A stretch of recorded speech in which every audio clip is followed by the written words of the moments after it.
Seoul's subway system plans to introduce trains with carriages that have no seats as part of a trial program to help alleviate congestion during peak hours.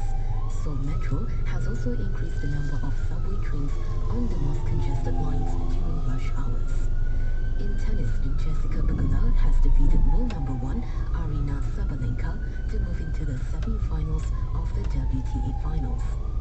In business news, Sam Island Group Managing Director Cho Po-hee told BFM the decline in its profit margin to 7.8% last year was partly due to an increase in administration costs, as well as the move to transfer to Bursa's main market.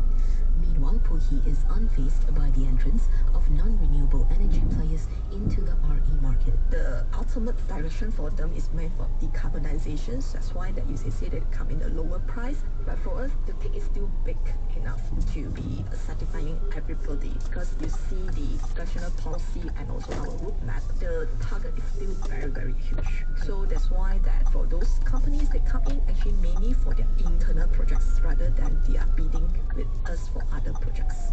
Separately, Taiwan is investigating suspected bribes connected to Foxconn Technology Group founder Terry Go's presidential campaign as the billionaire submits signatures to run in next year's election.